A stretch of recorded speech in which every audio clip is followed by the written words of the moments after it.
Hello, I'm Maria Ressa. Welcome to Talk Thursday. Today we're talking with Carlos Ldren, tour guide and activist who was just convicted of violating Article 133 of the revised Penal Code, and he's accused of and charged and convicted of offending religious feelings. Yes. Carlos, what did you do?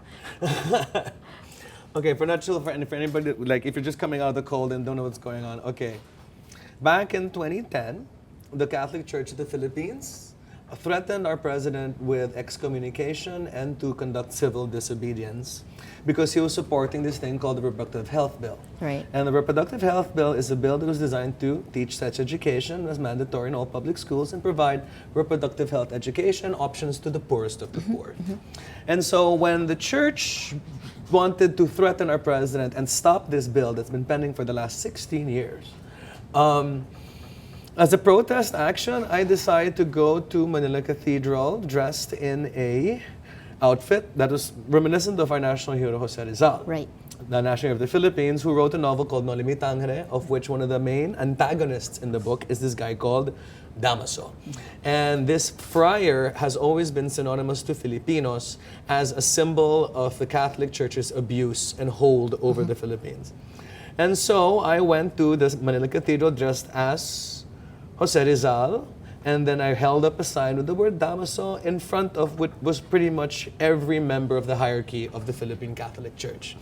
From the ambassador of the Vatican, Papal Nuncio, all the way down to Bishop Bacani.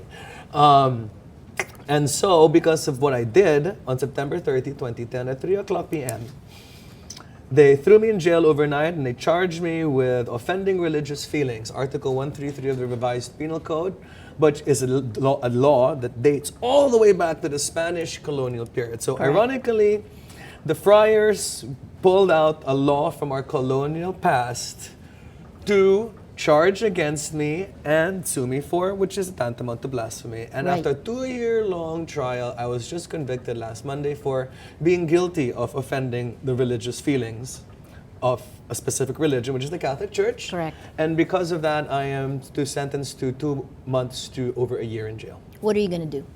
Well, naturally, just like anybody, I'm not going to take this. I'm going to appeal. Right.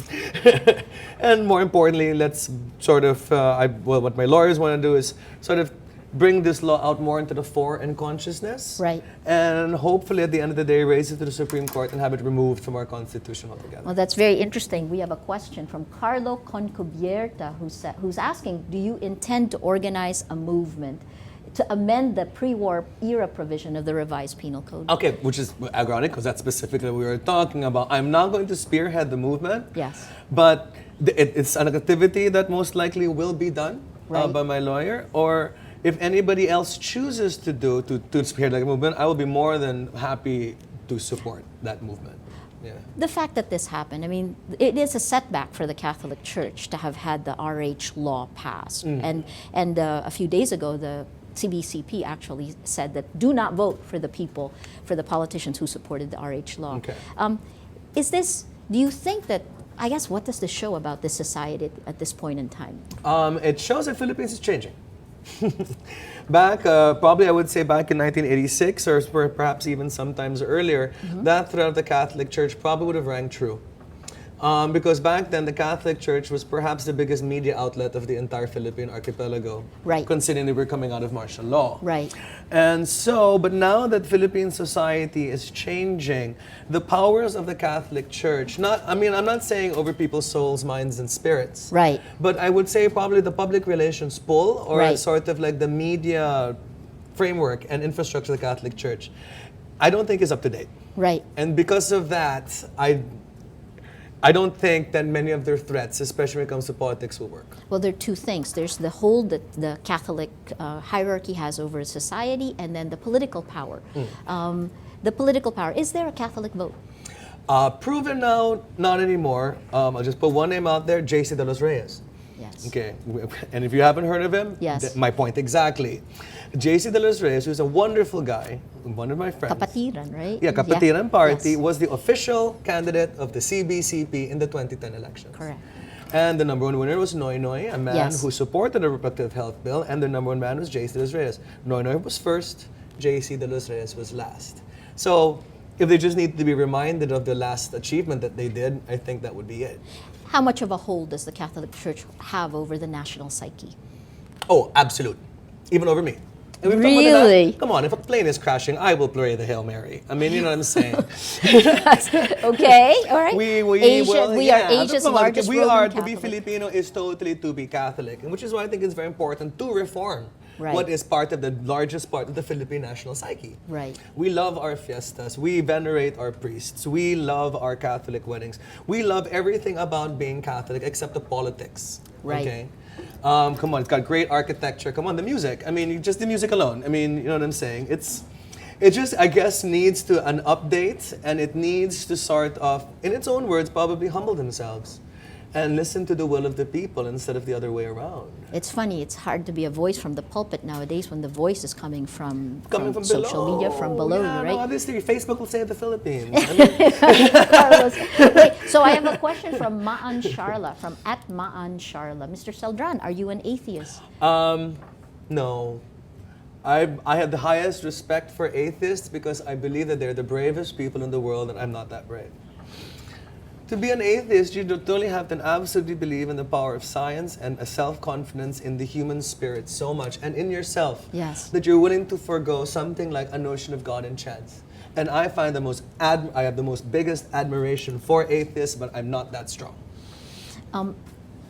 Is this, the fact that this case was pursued against you, is it a proxy war? One could probably say, one cannot.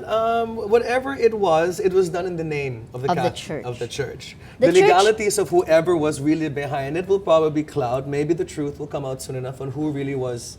Because the CBCP has dropped all involvement. So Right. if they've dropped all involvement, then basically a case was filed against me with no plaintiff. And that's actually what's starting to come out, right? Because Manila Archdiocese says that Has they never dropped it. pursued it. So if you never Right. pursued me, then who pursued me? Right, Where right. did this charge magically come out from? Right. And so even that in itself has to be reanalyzed, right? Question from @Katubay29, how does Carlos Celdran define respect? Something that is a two-way street.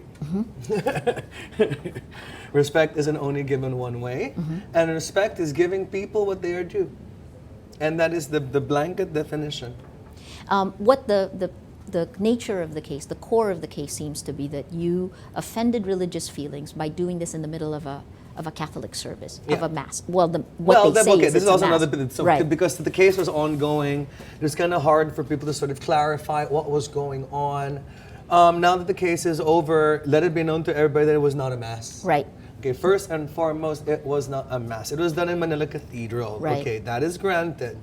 But it was not during a worship ceremony. There was no Eucharist on the floor. It was all laymen. Right. They were promoting the reading of a discounted Bible called They May Be One Bible, which is a movement that's supposed, and if you want to go buy it, it's now 50 pesos, available everywhere. Right. They're trying to make the Bible more affordable. So basically, it was kind of like a second-year anniversary for product launch between the Catholics and the Protestants. Half the church was Protestant. Right. So it was Right. just a meeting. It was a meeting inside the It was a ecumenical- meeting, an ecumenical meeting, but Right. no different from a town hall meeting, no different from people getting together in rehab or a family reunion.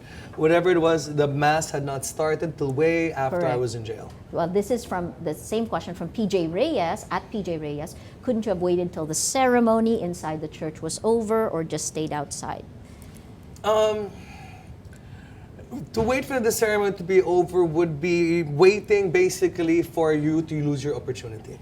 Okay, there's a great essay that I read yesterday about the whole thing by a friend of mine called Laurel Fantuzo. She's a wonderful, wonderful woman, and she actually said there's no such thing as the right time and right moment. Yes. The only right time and the right moment is only given by the people who are in that power. So for me to wait for them to give me the permission to protest would have completely gone against anything that would have sparked anything different from what was done before. But I waited for the person to stop talking, and I genuflected before I raised my sign. Right. And that was my way of showing respect. And it's on video. I genuflected. Interesting.